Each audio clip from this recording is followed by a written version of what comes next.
Hi friends.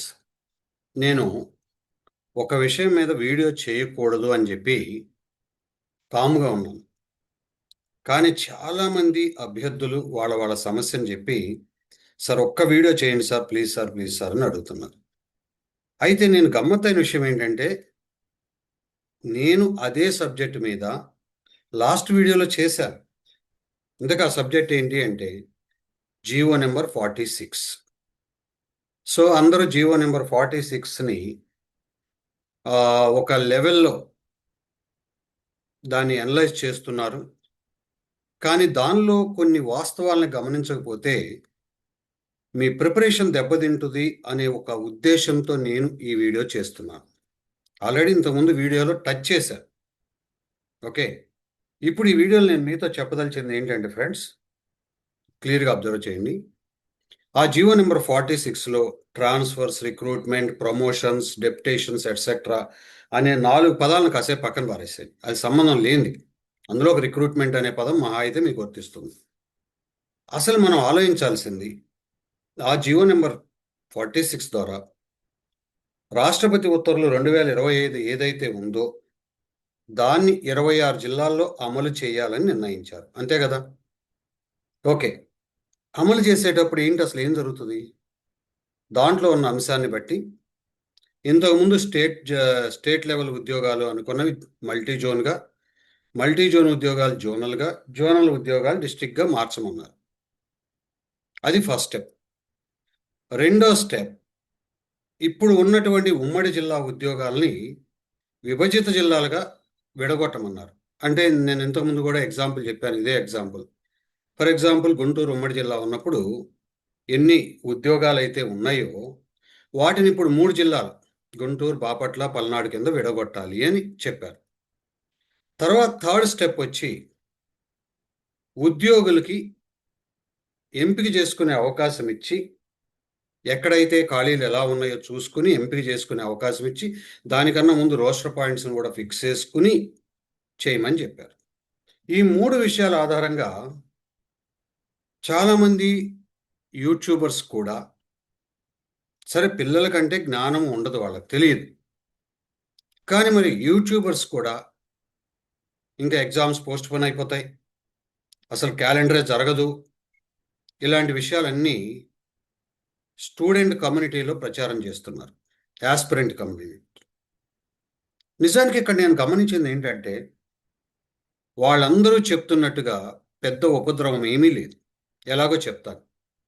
ఇప్పుడు state level పోస్టులు multi జోన్గా, జోన్ని డిస్ట్రిక్ట్గా మార్చే ప్రక్రియ అదేమన్నా పెద్ద విషయం అండి? ఇంతకుముందు డిఎస్పి, సిటిఓ, ఆర్టీఓ కూడా కాదు, సిటిఓ లాంటివి స్టేట్ లెవెల్ ఉద్యోగాలు. Here afterwards they will call it as a multi zone post. What is wrong? Okay, అందువలన ఫస్ట్ స్టెప్ అంటే వాటి యొక్క లెవెల్స్ని మార్చడం అనేది అసలు నథింగ్, ఒక రోజు పని కూడా కాదు. ఇక రెండోది వర్గీకరణ. ఉదాహరణ, ఉమ్మడి జిల్లాని ఎన్ని జిల్లాల కింద విడగొట్టారో ఆయా జిల్లాల యొక్క వైశాల్యం, జనాభా, అక్కడ ఉన్నటువంటి ఆయా శాఖల యొక్క అవసరతలను దృష్టిలో పెట్టుకొని హెచ్ఓడిస్ని ఆ పనిలో ఉండండి అన్నారు. Already they started that work before the GO అండి. Before the GO. జివో అనేది కేవలం ఒక official announcement, but before the GO they started the work. హెచ్ఓడీలు అందరూ అసలు మనకి ఇప్పటికే ఉన్నటువంటి 26 జిల్లాల దృష్ట్యా అప్పటికే వాళ్ళ క్యాడర్ వర్గీకరణ జరిగిందండి. క్యాడర్ వర్గీకరణ జరిగింది 26 జిల్లాల నేపథ్యంలో. ఓకే, దానిలో ఎలాంటి సందేహం లేదు. ఇన్నాళ్ళు ఎలా ఉన్నారు? 26 జిల్లాలో లేరా? ఉమ్మడి జిల్లాలో ఉన్నారా అంటే నేను చాలామంది ప్రశ్నిస్తున్నాను. ఎందుకంటే చక్కగా ప్రిపేర్ అవుతున్న అభ్యర్థుల్ని తెలుసో తెలియకో డివేట్ చేస్తున్నారు. ఓకే, అందువలన ఒకవేళ ఆ ఎక్సర్సైజ్ లాస్ట్ టైం నాకు గుర్తున్నంత వరకు ఆ వీడియోలో కూడా చెప్పాను, ఆగస్టు 12 లోపలే ప్రాసెస్ అంతా పూర్తి చేయాలనుకున్నారు. అది ఎలాగంటే జూలై 5కి ఫ్రీజ్ తెస్తే. ఓకే, బట్ జూలై 13కి ఫ్రీజింగ్ వచ్చింది కాబట్టి ఇప్పుడు మహా అయితే ఇంకో వారం రోజులు 10 రోజులు లేదా ఆగస్టు నెలాఖరు వరకు అనుకుందాం. నేను లాస్ట్ టైం మీకు చెప్పినప్పుడు కూడా అదే చెప్పాను. ఒకవేళ ఓకే అండి ఆగస్టు నెలాఖరుకు అనుకుందాం, పోనీ సెప్టెంబర్ ఫస్ట్ వీక్ కూడా అనుకుందాం. ఏమైంది? ఇక్కడ మెయిన్ ఎక్సర్సైజ్ ఎక్కడ పడుతుందంటే, ఉన్న ఉద్యోగులకి ఆప్షన్ ఇచ్చినప్పుడు కానీ మొదటి 2 స్టెప్స్లో పెద్దగా వర్క్ లేదండి, ఆల్రెడీ మోడల్ ప్రాక్టీసులు చేస్తున్నారు అన్ని చోట్ల. ఓకే, ఇలా చేయాలి ఇలా చేయాలని ఒక డిస్కషన్స్ పూర్తి అవుతున్నాయి. ఓకే, అటువంటి నేపథ్యంలో మెయిన్ ఎక్కడ పడుతుందంటే, ఈ రోస్టర్ పాయింట్స్ కూడా ఫిక్స్ చేసినాక ఉద్యోగులకి ఛాయిస్ ఇవ్వమని అడుగుతున్నారు. అంటే ఉదాహరణకి నేను గుంటూరు వాడిని అనుకోండి, బాపట్లకి వెళ్ళాలా పల్నాడుకి వెళ్ళాలా అని. అక్కడ కూడా వాళ్ళ నేటివిటీ, ఇప్పుడు అప్పటి నేటివిటీ ఎక్కడ వస్తుందో దానికి ప్రాధాన్యత ఇవ్వాలనేది ఒక ఆలోచన ఉంది. అది కూడా అలా కాకుండా భార్యాభర్తలు, ఫిజికల్లీ ఛాలెంజ్డ్ ఇలాంటి వాళ్ళందరికీ అవకాశం ఇచ్చే అవకాశం ఉంది. బట్ ఇది ఎంత టైం పడుతుంది? ఈ డిజిటల్ ఎరాలో మ్యాక్సిమం 2 వారాల్లో ఆ ప్రాసెస్ కూడా కంప్లీట్ చేయొచ్చు. ఓకే, సో నా అంచనా చెప్తున్నాను, నాకేమి ఇతరత్రా ఉండదు, కానీ నాకున్నటువంటి సబ్జెక్ట్ ఇన్ఫర్మేషన్ బట్టి నేను చెప్పగలిగేది ఏంటంటే, మీరు అనవసరంగా ఇవి జరగవు జరుగుతాయి అని చెప్పి ప్రిపరేషన్ నుంచి పక్కకి వెళ్ళటం అంటే మీరు ఉద్యోగం పొందే ఛాన్స్ నుంచి పక్కకి వెళ్ళిపోవటమే. ఒకవేళ లేట్ అయిద్దండి అనుకుందాం, ఒకవేళ లేట్ అయింది అనుకోండి, అది ఆగస్టు నెలాఖరు కాకపోతే సెప్టెంబర్కి వెళ్ళింది అనుకుందాం. Okay, September first week or second week. ఇప్పుడు గ్రూప్ 2 లాంటి కొన్ని గ్రూప్ ఆఫ్ ఎగ్జామ్స్ ఎప్పుడు వస్తాయి? సెప్టెంబర్ 15. దాన్ని ఎవరైనా డిస్టర్బ్ చేస్తారా? చెప్పండి, దాన్ని ఎవరు చేయరండి. ఓకే, సో మహా అయితే ఆగస్టు 15 విడుదల అవ్వాల్సిన ఉద్యోగాలు మహా అయితే అన్నాను, తర్వాత విడుదల చేస్తారు సెప్టెంబర్లో. విన్నారు కదా క్లియర్గా. ఇక ఆ తర్వాత సబ్సిక్వెంట్ ఎగ్జామ్స్ ఏం మారవు. అది డిఎస్సి కావచ్చు, ఇతరత్ర యూనిఫామ్ జాబ్స్ కావచ్చు, ఫేజ్ 4లో వచ్చే ఉద్యోగాలు ఏమీ మారకపోవచ్చు. సరే, అవి కూడా మారతాయని అనుకుందాం. చదవాల్సింది మీరే కదా. ఒక 4 నెలలు ఎక్కువ చదివితే అన్న కొంపలు మునుగుతాయా? 4 నెలలు ఎక్కువ చదివితే కొంపలు మునుగుతాయా?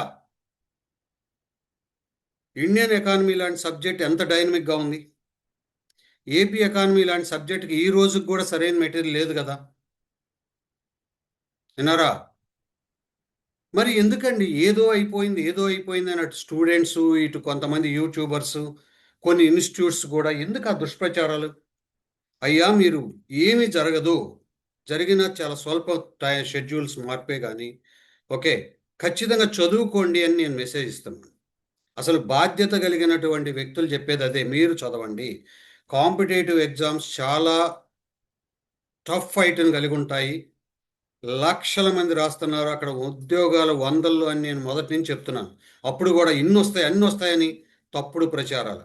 ఏంటంటే గొర్రె కషాయం నమ్మిద్ది అన్నట్టుగా చాలామందికి ఆ సెన్సేషన్ వార్తల మీద ఉన్న ఆసక్తి జీవితాల్లో స్థిరపడాలి అన్న తపనలో కనపడదు. నేను ఇలాగే చెప్తాను, మీకు ఇష్టమైతేనండి ఈడొచ్చి లేకపోతే స్కిప్ చేసేసుకో, నాకే అభ్యంతరం లేదు. ఓకే, నేను ఒకటే చెప్తున్నాను మరలా మరలా మరలా, ప్రభుత్వం తన పని తాను చేసుకెళ్తుంది. మీరు చెప్పే సో కాల్డ్ జియో 46, ఎందుకంటే ఎవడో ఒకడు మొదలెడతాడు దాని మీద. ఇప్పుడు ఎట్లా ఉంటుందంటే, మనం సెన్సేషన్ వార్తలు కూడా చూస్తున్నాం. ఏదైనా ఒకటి జరిగినప్పుడు అసలు ఎంత ఘోరంగా, అసలు వాస్తవాలు వేరువేరుగా ఉంటాయి. ఓకే, అలాంటి ఫేక్ యూట్యూబర్స్ వచ్చారు, వాళ్ళని నమ్మొద్దు అని నేను మొదటి నుంచి చెప్తున్నాను. మీరు ట్రాప్లో పడిపోతారు, దానివల్ల మీరు చేయాల్సిన పనులు నిజాయితీగా చేయలేని పరిస్థితిలో వస్తుంది. మీరు అవన్నీ మర్చిపోండి. మీ పని ఒకవేళ 4 నెలలు పోస్ట్పోన్ అయింది అనుకోండి, ద వరస్ట్ కేస్ ఏమైద్ది? మీకు ఉద్యోగం కావాలా? 4 నెలలు పోస్ట్పోన్ మీద సంచలనం కావాలా, సెన్సేషన్ కావాలా? మీకు ఉద్యోగం కావాలి. ఉద్యోగం కావాలన్నప్పుడు అదే నిబద్ధతతో, అదే నిజాయితీతో కష్టపడుతూ వెళ్తూ ఉండాల. కొంతమంది ఏమన్నారు, లీవులు పెట్టేందుకు ప్లాన్ కావాలి, తప్పదు. ఎవరో నన్ను అడిగారు, మీకు ఉద్యోగం కావాలంటే లీవ్ పెట్టండి అన్న, అంతకన్నా ఏం చెప్తాను. ఇంకోళ్ళు అడిగారు, ప్రైవేట్ ఉద్యోగాలు సార్ మాయి అని. అప్పుడు కూడా రాజీనామా పడేయండి అంటే, నేను రాజీనామా పడేయమని అడిగేటప్పుడు కూడా నేను చాలా జాగ్రత్తలు పడతాను. మీకు ఉదయం 4 గంటలు సాయంత్రం 4 గంటలు చదివే పరిస్థితి ఉంటే గో హెడ్ లైక్ దట్. ఉద్యోగాలకు రిజైన్ చేయకుండా మీకున్న ఆర్థిక పరిస్థితుల దృష్ట్యా. మీకు అన్నీ చక్కగా ఉన్నప్పుడు చేసి పారేసి ప్రశాంతంగా కూర్చోండి. ఓకే. కాబట్టి నేను ఇచ్చే సలహా ఒకటే ఫైనల్ కంక్లూజన్. జియో నెంబర్ 46 మీద వీడియో చేయండి అని అడగండి. Point number 1. ఎందుకంటే ఏది స్టఫ్ ఉంటే దాన్ని చేసి మీ టైంని నేను సేవ్ చేయాలి. రోజుకొక గాలి కబురు చెప్పడానికి లేను నేను ఇక్కడ. ఇక రెండో పాయింట్ వచ్చేసి గుర్తుపెట్టుకోండి.